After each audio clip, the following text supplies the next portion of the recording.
बोलो जय गुरुदेव।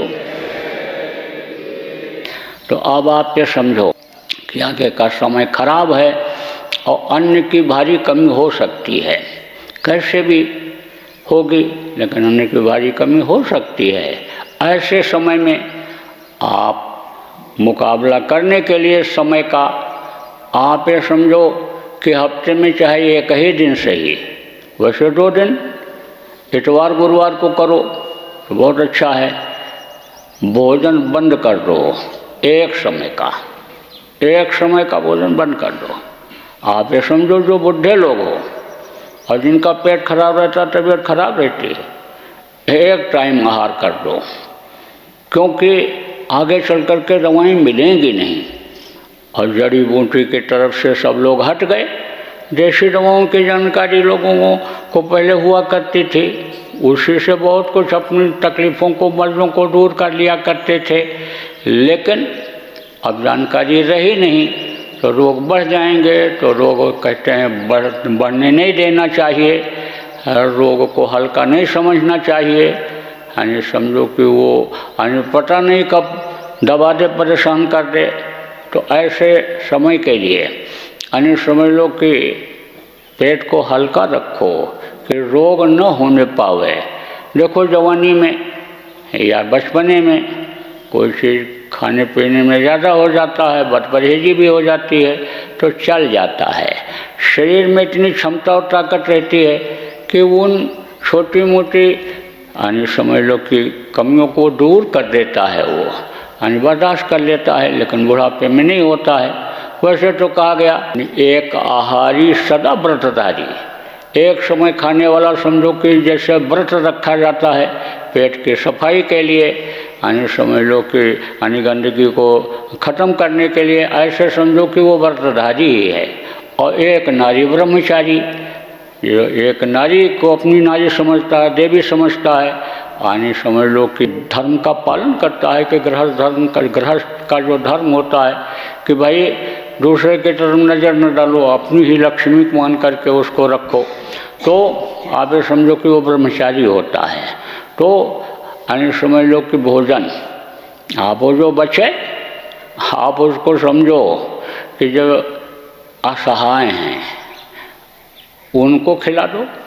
वैसे तो आज जितने भी प्रेमी हो, सत्संगी हो, आपसे ये कहा जा रहा है, अपील की जा रही है कि आप जहाँ कहीं भी अपने अपने गांव में हो, अगल बगल में मोहल्ले में देख लो, अगर बगल के घरों में देख लो कि कोई भूखा तो नहीं सो रहा है।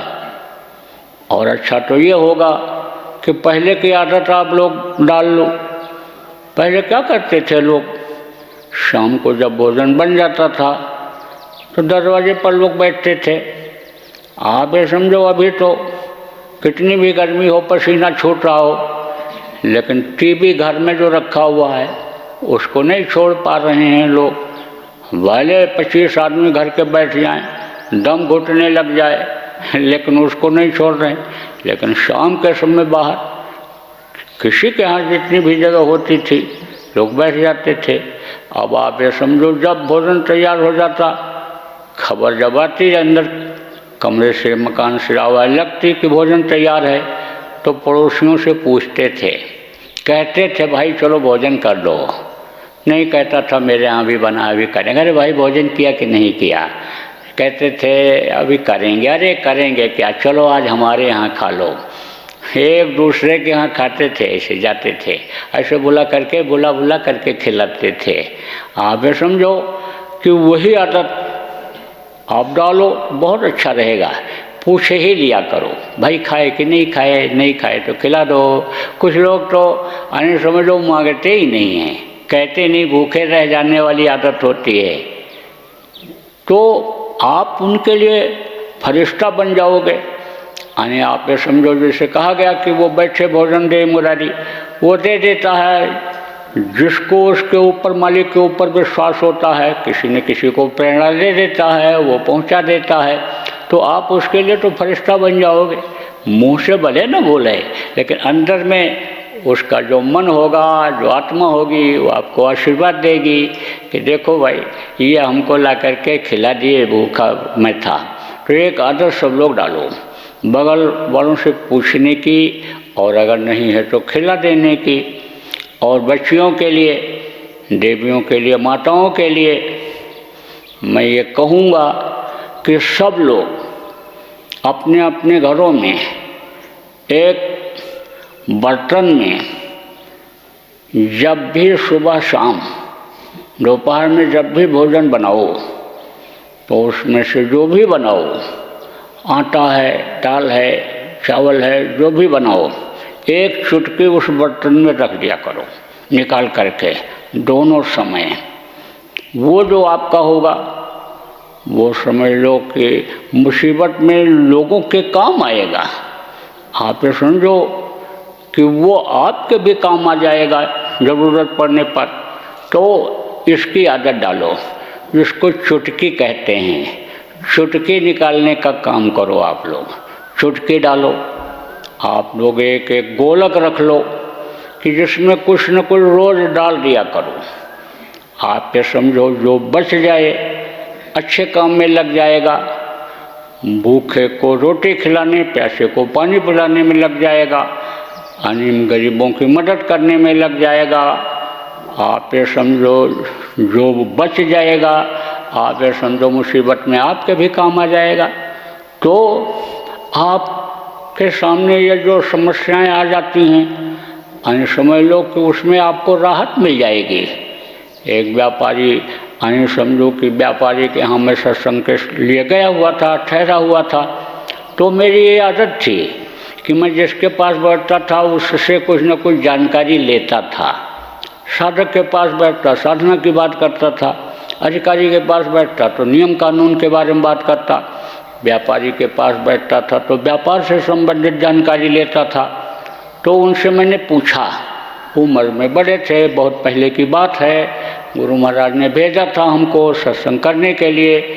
सत्संग करके जब लौटा था तो बैठा हुआ था, तो मैंने उनसे पूछा कि आपने इस कारोबार को कैसे बढ़ाया। पूछा आप कहाँ के हो, तो बताया दूसरी जगह के हैं। तो यहाँ कैसे आए?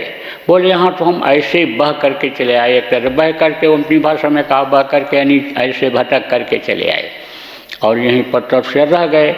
तो हमने कहा तो आपने बड़ा संघर्ष किया होगा अपने जीवन में। बोले संघर्ष ही तो किया, अब भी तो कर ही रहा हूँ वहाँ से। तो हमने कहा आप क्यों संघर्ष कर रहे हो? अरे बोले भाई गुरु महाराज के मिलने के बाद अब तो पता चला कि जितना बढ़ाओ उतना ही यानी परेशानी। तो बढ़ाता तो चला गया, और ये जो बच्चे हो गए यह भी इज्जत के लिए अपने बढ़ाते चले जा रहे हैं। तो हमने कहा 2-2, 3-3 फैक्ट्रियाँ आपकी हो गई, तो ये कैसे हुआ, किस तरह से आपने बढ़ाया? तो बोले मैंने एक सिद्धांत बना लिया कि जो भी मुनाफा हो, कितना भी जरूरी काम क्यों न हो, लेकिन आधा ही खर्च करो और आधा बचाओ। तो आधा मुनाफे की जो पूंजी बचती गई उसी से मैंने इसको बढ़ाना शुरू किया और बढ़ता ही चला गया। तो ऐसे आदमी एक नियम बना लेता है, सिद्धांत बना लेता है, तो उसका चलता रहता है। अब ये बात ज़रूर है कि जो बात बताई जाए उसको अगर लोग पकड़ लें और अमल करें और देखें कि इससे फ़ायदा होता है कि नहीं होता है, क्या होता है, तब तो पता चलेगा। एक कान से सुनो और दूसरे कान से निकाल दो तो कैसे अनुभव होगा, कैसे पता चलेगा? तो बोलो जय गुरुदेव। और शाम को भी आपका ध्यान भजन का कार्यक्रम होगा, शाम को भी कुछ सुना देंगे। बोलो जय गुरुदेव, जय गुरुदेव,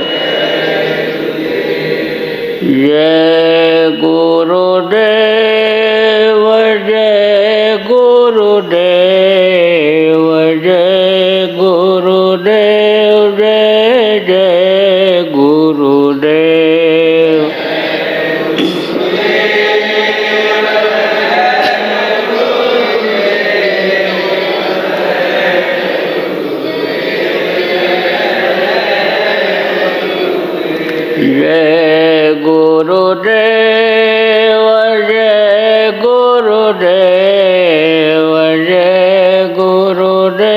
जय जय गुरुदेव।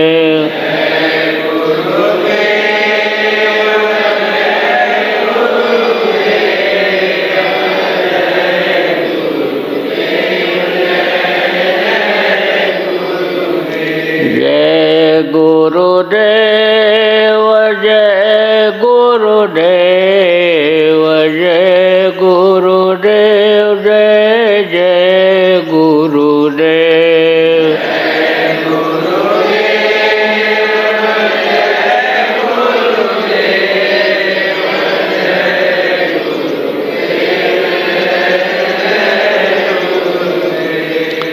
जय गुरुदेव।